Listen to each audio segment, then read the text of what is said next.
joined by Andrew Lyon of Locked On Gamecocks. Good morning, Andrew. How are you? Doing good, Dave. Hope y'all are doing well. We are. So, um, as we start to dig into this Tennessee South Carolina game, let's first look back at South Carolina's season and your thoughts on what the Gamecocks have done to this point, where kind of, for those that might not know, where South Carolina stands. Well, Dave, I think the best way to put it for South Carolina is there's been a lot of ups and downs this year. Obviously, they got off to a bit of a rough start because they had an absolute gauntlet at the beginning of the season, facing a very physical Georgia State team to start, and then having to play Arkansas on the road and Georgia at home. So they started off 1-2, but then the schedule got a little bit lighter. They faced teams like Charlotte and South Carolina State, so that they were able to bounce back at home, and then got a couple of, in South Carolina's case, pretty big wins against Kentucky and Texas A&M, two teams that over the last 10 years, they have struggled against mightily. And so there was a lot of momentum that they had built into a 4-game winning streak. And then they turn around and they laid an egg against Missouri, and it just hasn't really been the same for them since. They went on the road and defeated a lowly Vanderbilt team, which, of course, every team in the conference is able to beat, with the exception of Kentucky, apparently, these days. And then they turn around this past week, and they got absolutely obliterated by the Florida Gators. And there's a lot of fans for South Carolina right now, Dave, that sort of feel like that this hasn't been maybe a completely lost season, but more so a missed opportunity, that South Carolina had the players, had good enough coaches on the staff to where they should have been able to do more with what they have throughout this entire season. And now, of course, they're looking at these final 2 games against the Tennessee Volunteers and the Clemson Tigers, and they're staring at the barrel of a 6-6 season, potentially heading into a bowl game. So South Carolina's going to look to try to, at this point, just have some positive momentum, get back on their side to end this year. But certainly right now, Gamecocks a little bit disappointed with how things have ended up.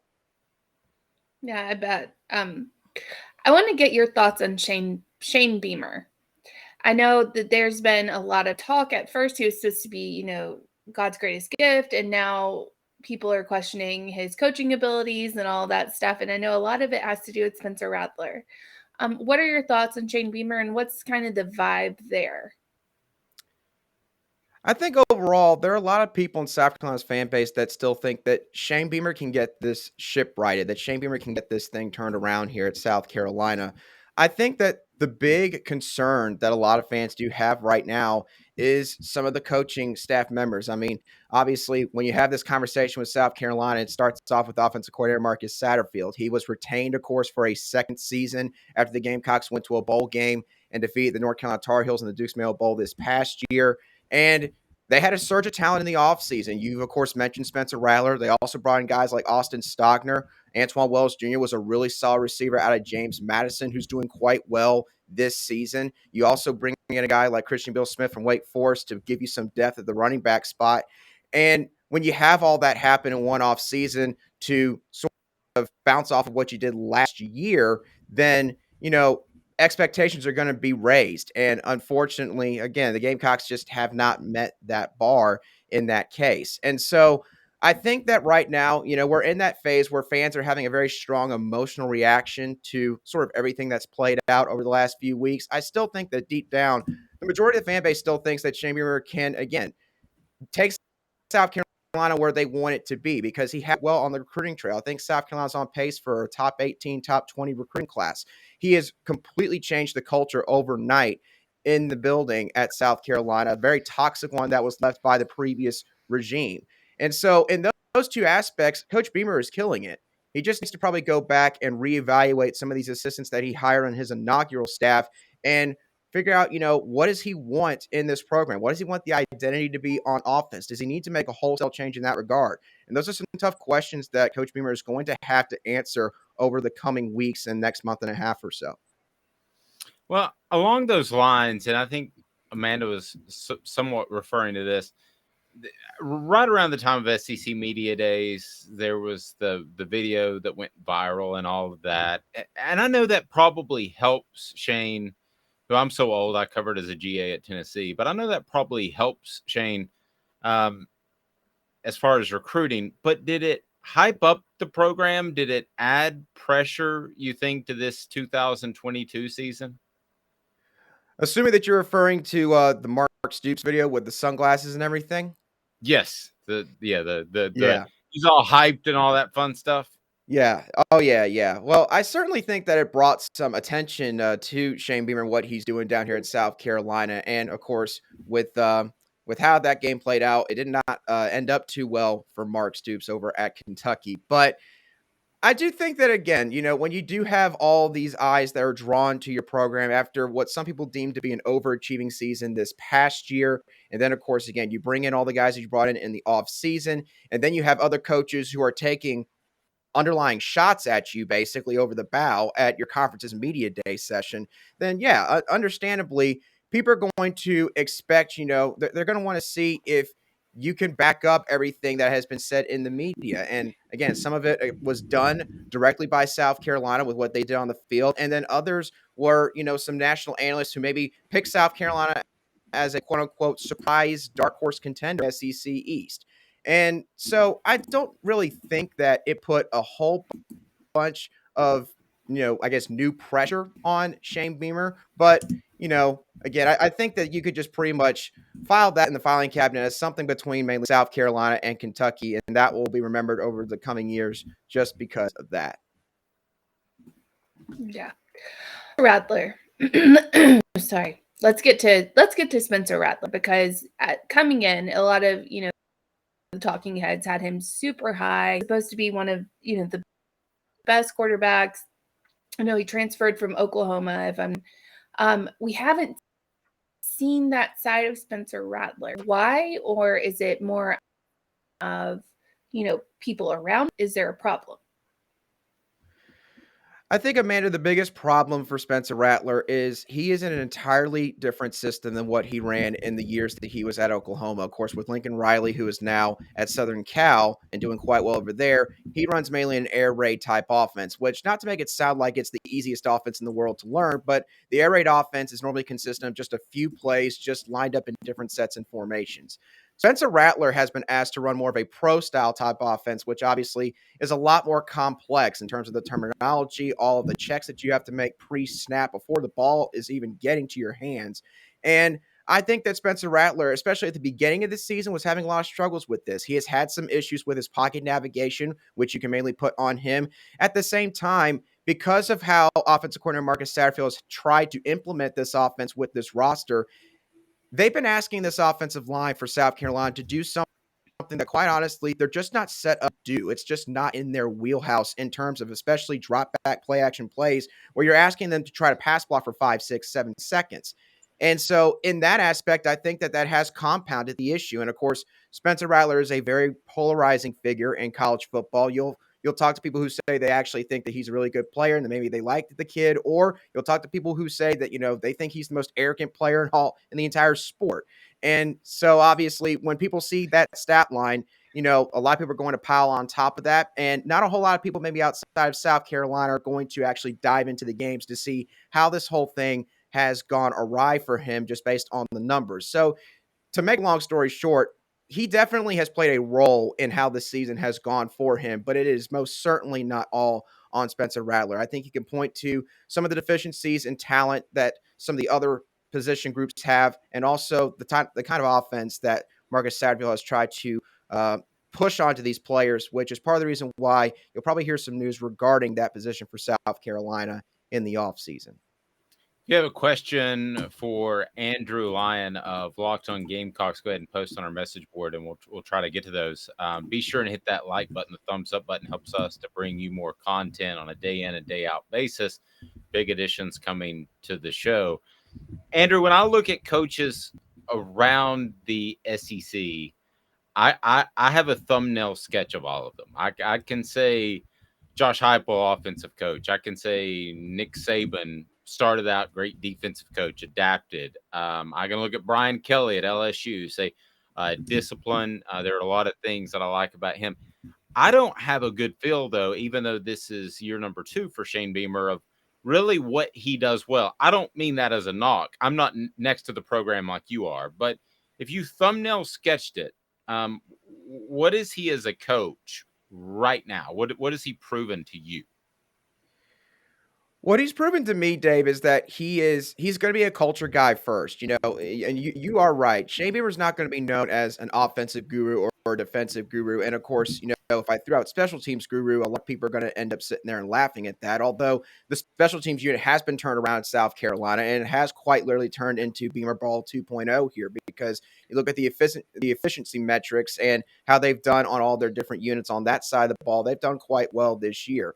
But what Shane Beamer has really tried to do here is, again, the first thing he had to do when he came here once Will Muschamp was fired was he had to flip the culture. He had to make it more of a team mentality in the locker room, have the guys hanging out together more in that football operations building, which they're doing now.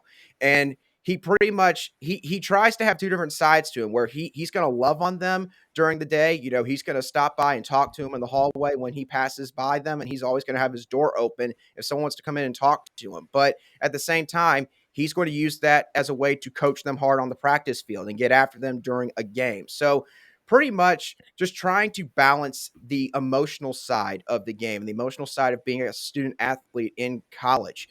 That is what he is going to do best at. And obviously, that's not a sexy answer. It's not an answer that you're going to give maybe for a lot of coaches, but he is a prototypical modern day CEO type of coach. He's not going to be, again, someone that's going to out scheme you on offense or defense, but he does a lot of important tangibles quite well in terms of being the head coach of a Power 5 football program. It's interesting you say that, because he cut his teeth under Philip Fulmer. That's the type of coach that Philip Fulmer was, a great recruiter, but he happened to have one very good and one above average coordinator in David Cutcliffe and John Chavis. So maybe that's what Shane has in mind. And I think that the recruiting pizzazz before the season probably speaks to that. I'll be at Big Orange Phillies for a meeting on Thursday. You should check it out in North Knoxville or Maynardville Pike. Big Orange Phillies has fantastic food, a family environment, close to Maynardville, close to North Knoxville. Everything you could possibly want there at Big Orange Phillies, and the food is just awesome. And they've also got billiards, they've got darts, they've got it all at Big Orange Phillies. Amanda? This Tennessee, South Carolina, I've seen a lot of people say, South Carolina, like, we're going to get curb stomped basically by Tennessee. What does Tennessee bring to the table? South Carolina fans feel that way. Well, Amanda, it all starts with that offense. I mean, when you're averaging 40-plus points per game against every team that you face this year, which includes the likes of Alabama and the Pittsburgh Panthers and the Florida Gators and all those teams, historically good programs in college football, South Carolina you got good reason to be scared, because this could be a matchup nightmare for you. I mean, you look at South Carolina recently, their rush defense has been just abysmal. They haven't been able to they couldn't stop a cold right now if they tried hard enough. Vanderbilt rushed for over 200 yards against the Gamecocks. So it hasn't been good on that side of the ball. And then you look at the secondary. The secondary has some talented players, but the issue with them is they've dealt with the injury bug this year. They've been the most snake bit on this team in terms of all of that. And so they're starting a couple of true freshmen back there, which I know, me saying that, all you Tennessee fans in that comment section, you're going to go crazy about that. And you're going to imagine Hendon Hooker throwing that football to Jalen Hyatt for 50, 60-plus yard bombs on Saturday night, because obviously Tennessee likes to go fast. And so the communication is going to have to be quicker subsequently on South Carolina's end. And with the lack of a rotation back there in the most important position unit for this kind of game, that's why South Carolina fans are the most scared. And at this point, South Carolina fans just do not have trust in this offense. They have no trust in there being any sort of consistency in terms of a game plan, whether it means Jaheim Bell's actually going to, see the ball 20 times a game. Maybe Spencer Rattler's actually going to throw the ball downfield, or if South Carolina can establish a run game. There's just been no constant plan or threat, it seems like, on that side of the ball, maybe outside of Marshawn Lloyd when he's been healthy and he's been utilized properly at that running back spot. So for all of those reasons, that's why South Carolina fans right now, they're pretty terrified about this Tennessee game, which, is maybe something that they felt like heading into the season. But after what we've seen, of course, Tennessee do this year is certainly the case now to an even higher degree. But I saw it was announced that it is a sellout. So, that's the thing about South Carolina that's so interesting to me is when you go there, the fan support is just tremendous. I mean, it is just fanatical for a team that hasn't won at a high level. And I'm curious if how they can parlay that into success. And I'm referring to NIL, I'm referring to transfer portal, that sort of thing, particularly with NIL. Andrew, where do they stand there as far as a foundation, as far as being able to pay some kids? Because that's a big factor in where kids will go nowadays.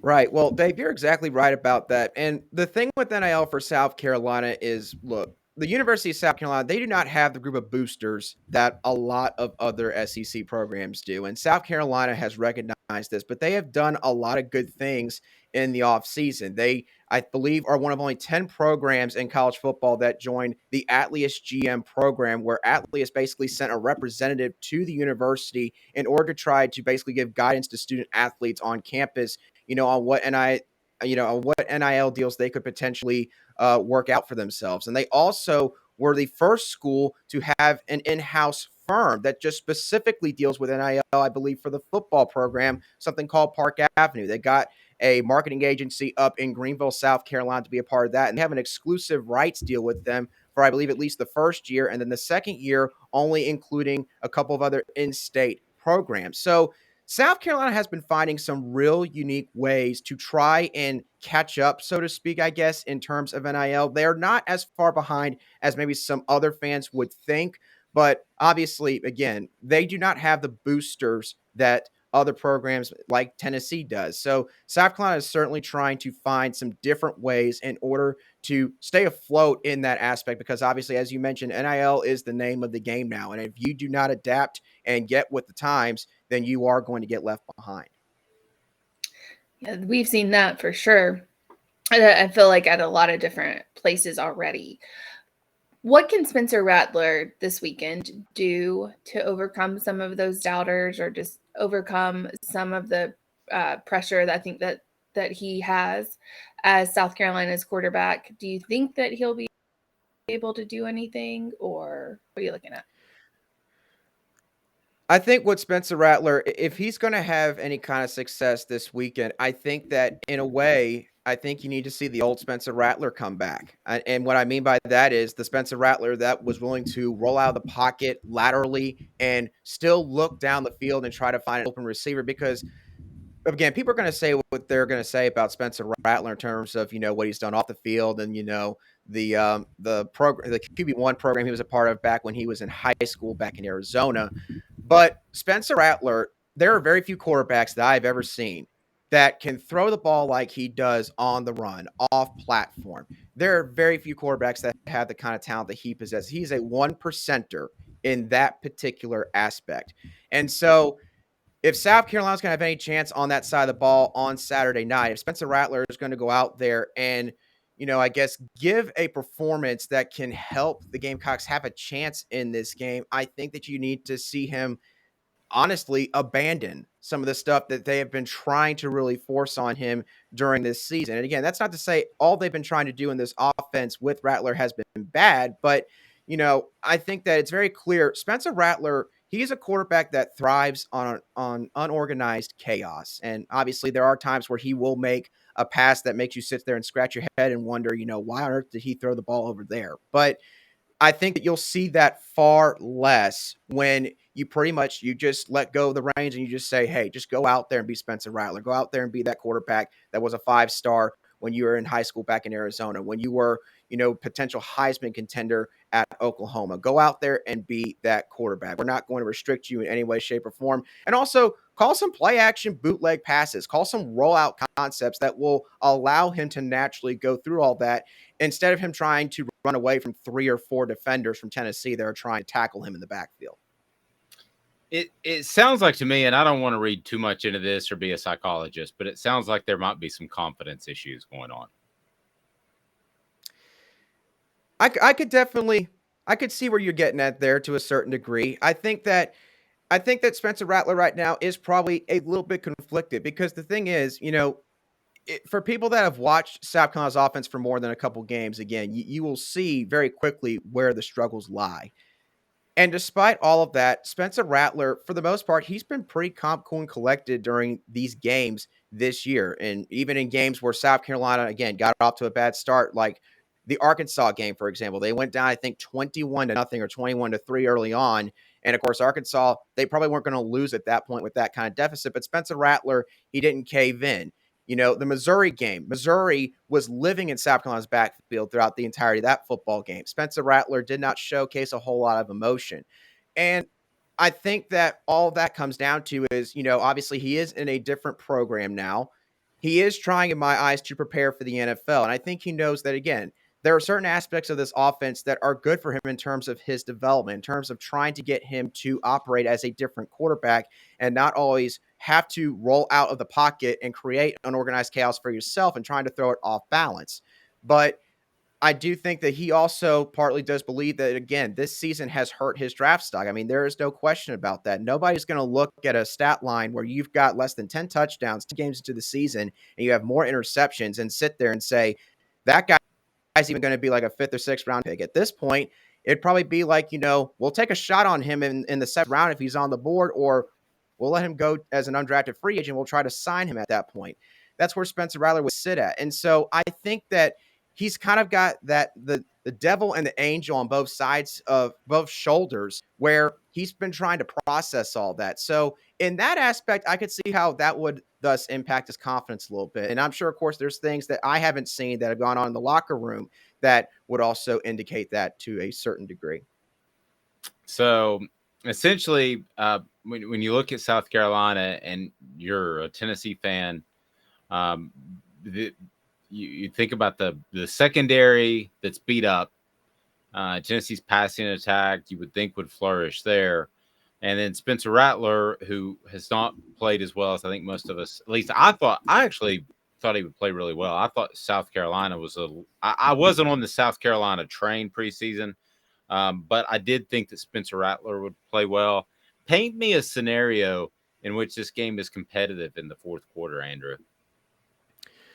Hendon Hooker has an off night. Hendon Hooker makes a couple of bad decisions. Let's say he tries to force some passes because maybe he assumes that he's just going to have a fantastic night against this secondary. And so he just decides, well, I'm just going to put up any ball that I think I can throw. And South Carolina's secondary does pick off a few passes because South Carolina, for as bad as this season has been in certain aspects, I believe they are one of the top teams in the SEC in terms of interceptions. So if you put the ball in harm's way, more often than not, South Carolina's secondary will make you pay for that. They have done a great job in terms of forcing turnovers on the defensive side of the ball since defensive coordinator Clayton White has been here when Shane Beamer originally arrived. And I think another aspect would be if Tennessee does not do well on special teams. And again, I know people are going to poke fun at this, but South Carolina has legitimately gotten a lot of points off of their special teams units this year. I mean, they've blocked, I believe, 5 or 6 punts. They blocked a field goal this past weekend against Florida. And so if Tennessee lets this game stay close going into halftime, going to the third quarter, and what is going to still be a raucous crowd at Williams-Brice, and a few plays like that fall the Gamecocks way on special teams or through turnovers, let's say by Hendon Hooker or maybe y'all's running back unit, then that's how South Carolina could keep this game a close one heading into the fourth quarter and maybe have a shot to win. Andrew, great stuff. How do people follow your work? I know we've got some South Carolina fans out there in the Knoxville area, I'm sure. How do they follow your work? You can go and follow me at @Lyon_SC on Twitter. I can also be found at LockedOnSC if you're just looking to follow maybe any information regarding the podcast specifically. And of course, you can look the Locked On Gamecocks podcast wherever you get your audio podcasts daily, and maybe particularly on Spotify or Apple Podcasts, but you can pretty much find me anywhere in that regard. You're all over the place. Andrew, I appreciate it, man. Thank you for your time, Dave. Have a good one, y'all. Thank you, sir.